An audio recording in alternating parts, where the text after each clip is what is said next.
चल दिए तुम कहाँ पे, देखो यहाँ के रास्तों में।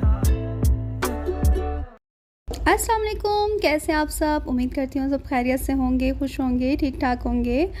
और आज बात कर लेते हैं ड्रामा सीरियल कभी मैं कभी तुम की एपिसोड नंबर 29 की, जो कि आने वाली एपिसोड है। और इसमें ये देखेंगे कि मुस्तफ़ा अपनी तरफ से बहुत खुश रखने की कोशिश कर रहा है, लेकिन बस समझता है कि सिर्फ पैसा और आसाइशें प्रोवाइड करके वो हानिया का ख्याल कर सकता है, शर्जीना को खुश रख सकता है। लेकिन शर्जीना को ये सब नहीं चाहिए, वो ये उसे मुस्तफ़ा का साथ चाहिए, उसे पुराने वाला मुस्तफ़ा चाहिए जो उससे मोहब्बत करता है, उसकी केयर करता है, उसका साथ बैठता है, उससे बातें करता है, उसको टाइम देता है। लेकिन यहाँ पे मुस्तफ़ा अपनी नई जॉब में बहुत बिज़ी हो गया है और ज़्यादातर टाइम वो अपनी जॉब को, अपने काम को दे रहा है। और हानिया के लिए सब चीज़ें करके, उसके लिए एसी लगवा के, उसके लिए उसकी दवाइयों का, उसके खाने पीने का ख्याल रख के वो ये समझ रहा है कि हानिया खुश रहेगी। दूसरी तरफ अदील का सच सामने आने पर रुबाब को यकीन नहीं हो पा रहा कि ये सब कुछ अदील कर सकता है, लेकिन सबूत उसकी आंखों के सामने हैं। अब रुबाब ये करेगी कि वो फौरी तौर पर कोई भी रिएक्शन नहीं दिखाएगी और वो पाकिस्तान वापस आ जाएगी।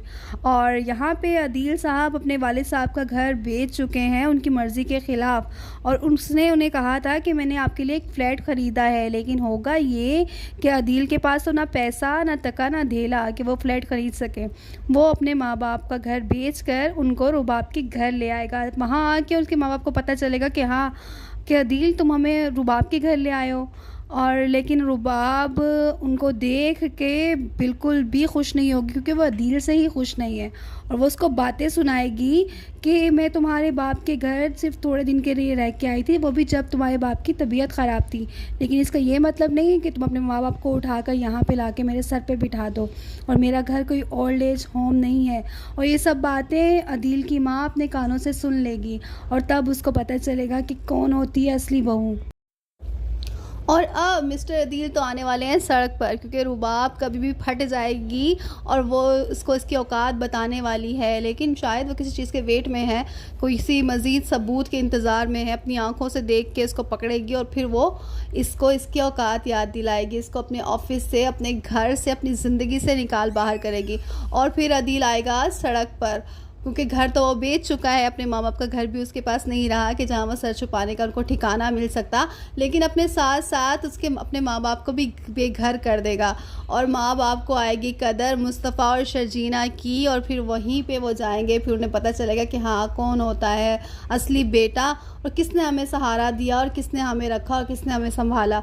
मुस्तफ़ा और शर्जीना की तो कदर उनको हो जाएगी, उसके माँ बाप को। लेकिन अदील को भी दिन में तारे नज़र आने वाले हैं, जब उसके सब दोस्त, उसके साथी जिन्होंने फ्रॉड में उसका साथ दिया था, वो सब इससे लाताल्लुकी का इजहार कर देंगे। और मुड़ के देखता है अदील नताशा की तरफ, और नताशा भी ऐसे कंगले अदील को रख के क्या करेगी, वो भी इससे लाताल्लुकी का इजहार कर देगी। और फिर मिस्टर अदील आएंगे सड़क पर। खैर, अदील का अंजाम तो यही होना था, बल्कि इससे भी ज़्यादा बुरा होना था, वो तो हमें सबको पता है। लेकिन दूसरी तरफ मुस्तफ़ा भी अपने साथ कुछ अच्छा नहीं कर रहा। इतनी अच्छी बीवी शर्जीना, जिसने हर मौके पर, हर मोड़ पर उसका साथ दिया, और मुस्तफ़ा अपने करियर बनाने के चक्कर में और पैसा बनाने की दौड़ में मशीन बन चुका है। उसे बस ये लगता है कि घर में आसाइशात देकर और शर्जीना की दवाइयों का, खुराक का ख्याल करके वो अपनी तमाम जिम्मेदारियां पूरी कर रहा है, और पैसा आ जाएगा तो फिर शर्जीना खुश रहेगी। लेकिन वो नहीं जानता कि शर्जीना को उसका टाइम चाहिए, उसको पुराने वाला मुस्तफ़ा चाहिए। अगर आपको मेरी वीडियोस अच्छी लग रही हैं तो वीडियो को लाइक करें, चैनल को सब्सक्राइब करें। मिलते हैं अपनी नेक्स्ट किसी वीडियो में, तब तक के लिए अल्लाह हाफिज़। अपना बहुत ख्याल रखिएगा। Thanks for watching.